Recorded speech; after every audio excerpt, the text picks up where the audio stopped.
Here with me today is internationally known cybersecurity expert Morgan Wright. Morgan, welcome back. Hey, thanks. Good to see you again. You too. Now, some sources report that some of the Twitter accounts taken down by Anonymous have nothing to do with the Islamic State. Now, you're the expert here. What do you think Anonymous can do to help stop ISIS?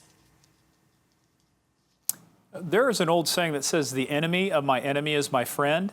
Look, I was in Atlanta 24 hours before the Paris attacks happened, speaking at a terrorism conference. In that audience, and also co-speakers, were the special agent in charge of the FBI Atlanta field office, the U.S. attorney, people who handle security for stadiums like the Atlanta Braves, private sector. We were talking about these exact same issues. So when we started talking about Anonymous and the things that they could do, and they had the way they've been targeting law enforcement, you know, you look at it both ways. Are they able to taking down these things? Sure. Will there be some, quote, cyber collateral damage? Absolutely. Will they take out some accounts that probably aren't related?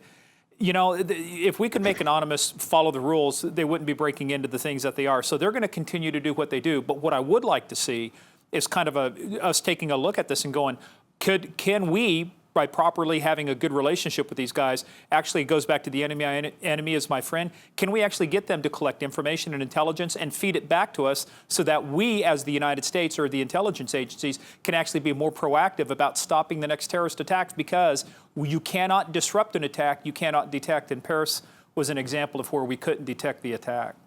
Right. And that actually brings me to my next question. I was going to ask you if you thought that there would be any potential for not necessarily a partnership, because I don't think that the U.S. government looks with too friendly of eyes on Anonymous as a whole, but could there be potential for any partnership just in this exercise? The fact that we do have a common enemy here, and Anonymous might be capable of hacking that the U.S. government is not either doing or capable of right now.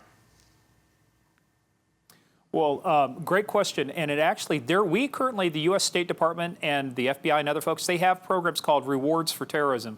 If you know one of the top 20, top 25 terrorists, rewards from 1 million to 5 million, even bigger numbers.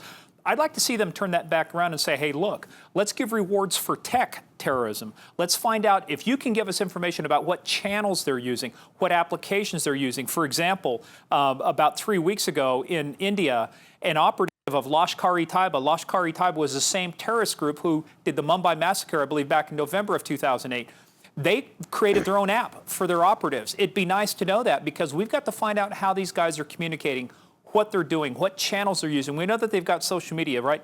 But it's the encrypted communications, what Director Comey has talked about. What everybody's concerned about is we can't detect these things. So yeah, I think there's a constructive role. And actually, if you think about it, if you kind of put the carrot out there and you say, hey, look, we're willing to pay for information that leads us to this, but on the other hand, the goose that lays the golden eggs, it shuts off if you guys start attacking law enforcement and other government sites. So there's actually kind of a quid pro quo. You do something for us, we'll do something for you. I don't know if money will appeal to them, probably not, but it is an interesting discussion to have with somebody who is a potential adversary, but like in NASCAR, they say it could also be co-opetition.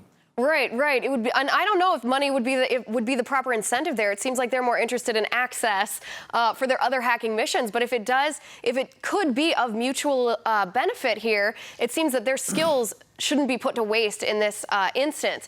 Now, ISIS has responded to them. It's responded to Anonymous's threats, if you will, and and ISIS has called them idiots.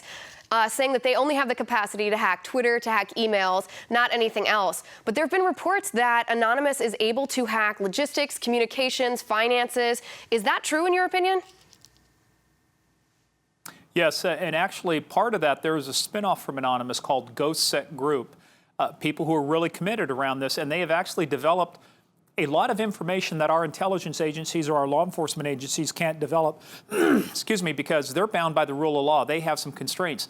These folks don't have any constraints. That borders mean nothing to them. I wrote 2 chapters in the 4th edition Computer Security Handbook. One of them was called Working with Law Enforcement. One of our biggest issues is mutual legal assistance treaties. We don't have the ability to work with certain countries or go in and reach out and touch people because we don't have extradition treaties.